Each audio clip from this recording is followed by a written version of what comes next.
여기 한국의 어느 지하철역 한국 여행으론 한 외국인 가족이 지하철을 타기 위해 줄을 서서 기다리고 있습니다. 그렇게 기다리던 지하철이 도착해 올라탄 그때 한 꼬마아이가 이 가족을 향해 한마디를 건네는데요. 그런데 꼬마아이의 말을 들은 엄마는 꼬마아이를 바라보며 당황한 표정을 짓기 시작합니다. 과연 이 외국인 가족은 한국에서 무슨 일을 겪은 것일까요? 안녕하세요. 레나타라고 합니다. 저는 얼마 전 아들 호아킨과 함께 아시아 여행을 다녀왔어요. 아들에게 스페인 외에 다른 나라, 특히 요즘 인기가 많은 아시아 나라들은 어떻게 살고 있는지 경험시켜주고 싶어서 일본과 한국을 거쳐 태국까지 다녀왔습니다. 같은 아시아 국가라고 해서 비슷할 거라고 생각했지만 조금씩 차이가 있었고 그 중에서도 한국은 저와 아들에게 엄청난 충격을 안겨다 주었어요. 지금부터 그때 있었던 이야기를 여러분께 전해드리려고 해요. 우리가 여행을 간 첫 번째 나라는 일본이었습니다. 일본은 제가 알기로 아시아에서 가장 선진국이고 스페인과도 좋은 관계를 맺고 있어서 스페인 사람인 저와 제 아들이 일본에 갔을 때 별 어려움이 없을 거라고 생각했습니다. 하지만 그것은 착각이었어요. 저는 젊었을 때 미국에서 디자인을 공부했기에 영어를 꽤 유창하게 잘했습니다. 그래서 영어를 통해서 소통을 하면 웬만한 국가에서는 어려움 없이 잘 여행할 수 있었어요. 일본 역시 저는 그럴 줄 알았지만 전혀 아니었습니다.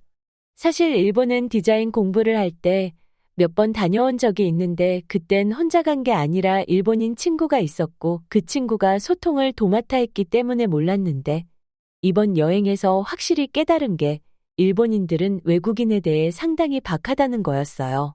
저와 아들은 나리타 공항에 오후 2시쯤 도착했고 이동을 어떻게 해야 할지 택시는 어디서 타는지 잘 몰라 공항 직원에게 문의했지만 도통 영어를 할 줄 모르더군요. 하지만 친절하게도 자신이 영어를 못하니 인포메이션까지 안내를 해주겠다고 해서 뒤를 따라갔습니다. 그렇게 인포메이션에서 겨우겨우 내가 가야 할 출구와 택시 타는 곳을 안내받을 수 있었는데 이때 인포메이션 직원들과 소통이 꽤 어렵더라고요. 영어를 하기는 하지만 발음이 좋지 않고 듣기가 잘 안 되는지 제가 한 물음과 반대되는 대답을 해주기도 하고 도저히 알아들을 수 없는 이상한 발음으로 소통이 다소 어려웠습니다. 하지만 이마저도 해외여행 중 하나의 좋은 추억이라고 생각하고는 넘어갔어요. 하지만 일본은 저와 호아킨에게는 너무 냉대했습니다. 심지어 돈을 내고 먹는 음식점에서조차 말이에요. 호텔에 들러 짐을 풀고 곧장 나와 일본에 왔으니 초밥을 먹어야겠다고 생각하고 인근에 있는 맛집으로 소문난 가게를 찾았습니다.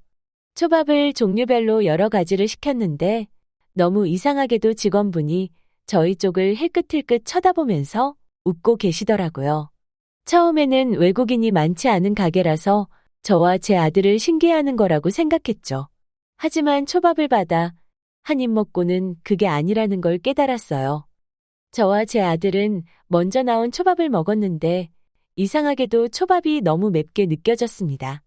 그때만 하더라도 이 가게는 와사비가 꽤 많이 들어가는구나 싶었죠.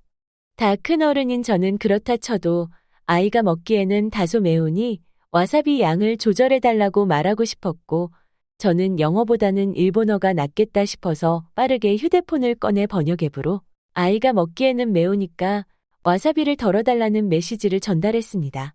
하지만 두 번째 나온 초밥 역시도 와사비가 많이 있었고 뒤에 있는 직원들은 그때부터 아예 대놓고 키득키득 웃으면서 저희를 보고 있더라고요.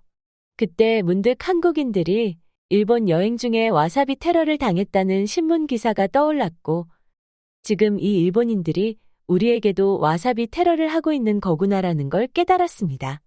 그래서 저는 너무 화가 나서 손님 모두가 보는 앞에서 스페인어로 욕을 하며 화를 냈어요.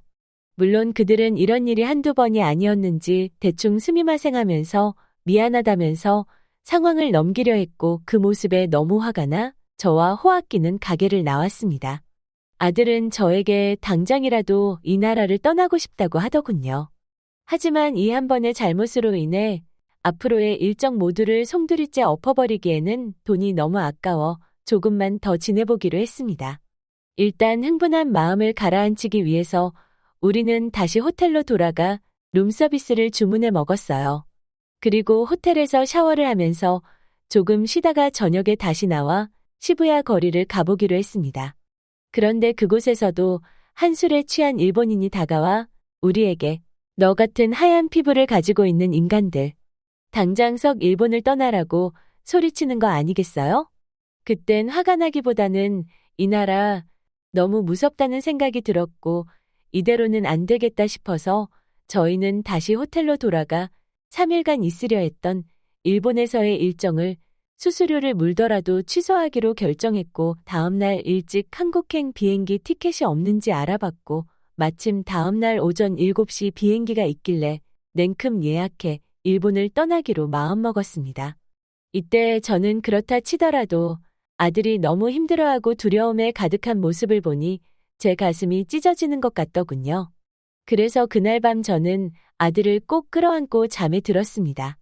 그렇게 다음날 오전에 돼서 저희는 한국의 인천공항에 입국했는데요. 사실 한국도 두려웠습니다.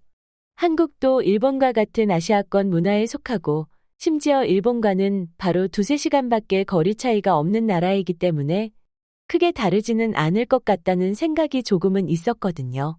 그래서 저와 아들은 공항에서부터 호텔로 가기까지 두려움에 몸을 움츠리고 있었습니다. 그런 저희의 긴장을 단번에 풀어주는 상황이 저희 눈앞에 펼쳐졌는데요. 그건 바로 몇 명의 꼬마 아이들이 동행하는 보호자도 없이 지하철을 타고 있는 겁니다. 심지어 그들은 아주 귀엽게도 바닥에 다리가 닿지 않아 허공에 발을 덜렁하며 자리에 앉는데 얼마나 귀여웠는지 몰라요. 제 아들은 15살인데 그보다 훨씬 더 어려 보였습니다. 그때 꼬마아이 중 한 명은 한껏 움츠리고 있는 저희에게 말을 걸어왔는데요. 아줌마, 왜 그렇게 긴장하고 있어요? 누가 쫓아와요 라고 말이죠. 그것도 아주 유창한 영어로 말을 해서 너무 놀랐습니다. 꼬마아이 때문인지 주변에 있는 사람들이 저와 제 아들에게 시선이 모였어요. 그래서 저는 꼬마아이에게 그게 아니라 한국에 처음 와서 그래 라고 대답해 주었습니다. 그랬더니 꼬마아이가 아닌 이번에는 제 옆에 앉아있던 20대로 보이는 여성이 한국에 오신 걸 환영해요. 생각보다 그렇게 무섭지 않은 곳이고 맛있는 것도 많고 볼 것도 참 많아요. 그렇게 긴장하실 필요 없을 거예요 라고 말해주는 거 아니겠어요? 그 말을 듣고는 제 아들이 먼저 긴장이 살짝 풀린 것 같았어요. 자세가 편해지더라고요.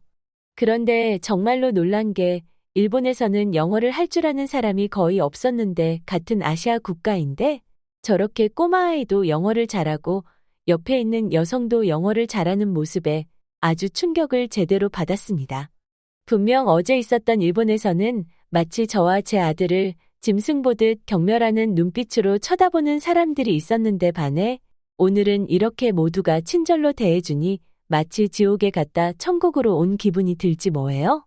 심지어 옆에 있던 여성은 혹시 한국에 대해 궁금한 점이 없냐고 한국에서의 일정은 다 짰냐고 저에게 질문해 주었는데 저는 처음 보는 그 여성에게 호감이라도 생겼는지 어제 일본에서 있었던 일들을 말하면서 한국에서의 일정을 다 계획했지만 완전히 숲으로 돌아갔다면서 처음부터 다시 결정해야 할 것 같다는 말을 하면서 속에 있던 말을 다 꺼내 보였습니다. 그런데 제 앞에 앉아있던 저와 나이가 비슷해 보이는 남자분이 저에게 말을 걸어왔어요. 한국에서는 그런 일을 절대 당할 일이 없다. 한국인들은 오지랖이 넓어서 서로 더 도와주고 만약 당신이 그런 일을 겪고 있다면 가만히 보고만 있지 않고 오히려 나서서 도와줄 거다. 한국 여행 진짜 즐겁게 하다 돌아갔으면 좋겠다고 말해주더라고요. 그 말을 들은 제 아들은 갑자기 말문이 트였습니다. 원래 제 아들이 누군가에게 먼저 말을 거는 성격이 아닌데 어디에 누구한테 말한 건지는 모르겠지만 우리는 강남에 있는 호텔로 가고 있고 지금 배가 너무 고파서 그런데 혹시 주변에 맛있는 음식점 어디 있어요? 라고 물어보는 거 있죠? 그런데 더 놀라운 건 제 아들이 누구를 콕 집어서 말한 것도 아닌데 아까 저에게 말을 건 꼬마가 저번에 엄마랑 갔었는데 거기 햄버거 집 진짜 맛있는 데 있어라고 하면서 대답해 주는 거 아니겠어요? 그때 그 아이가 얼마나 귀여운지 같은 칸에 타고 있던 사람들 모두가 폭소했어요. 뿐만 아니라 옆에 있던 여성은 저에게 자신이 직접 가보고 정리한 맛집 리스트들이 있다면서 저에게 그 리스트들을 보여줬고 저희는 리스트 몇 곳을 받아줬고는 먹기 위한 여행을 했습니다. 그렇게 한국과 일본은 너무 달랐어요. 여러 맛집을 가봤는데 어느 곳에서도 외국인이라고 차별하지 않았고 심지어 음식점 직원분들은 일본과 다르게 한국 여행 즐겁냐면서 먼저 말을 걸어주시기도 했어요. 뿐만 아니라 저희는 여행 이틀차 되는 날 밤에 남산타워를 갔는데 그곳에서 깜짝 놀랐습니다. 한국이 안전하다는 건 첫날 이미 알고 있었지만 한참 밤이 늦은 시간인데도 남산에는 사람이 많았고 심지어 10대로 보이는 학생들이 사진을 찍고 있었습니다. 보호자도 대동하지 않고 그곳에서 사진을 찍고 있더라니까요. 도대체 어떻게 된 나라인지, 어떻게 이 밤 늦은 시간에도 안전할 수 있는지 이해가 되지 않았습니다. 제가 사는 발렌시아 지역에는 저녁 7시만 되면 거리는 깜깜한 암흑이 되고 길을 돌아다니는 사람은 늦게 퇴근한 직장인들 아니면 강도짓을 하려는 몇몇 나쁜 놈들 밖에 없는데 이곳은 오후 3시보다 당시 밤 10시의 도시가 더 생기 있는 것처럼 느껴졌습니다. 이 모습의 호악기는 엄마, 이렇게 좋은 곳을 데려와 주셔서 감사합니다. 저 나중에 한국도 데려와 주세요.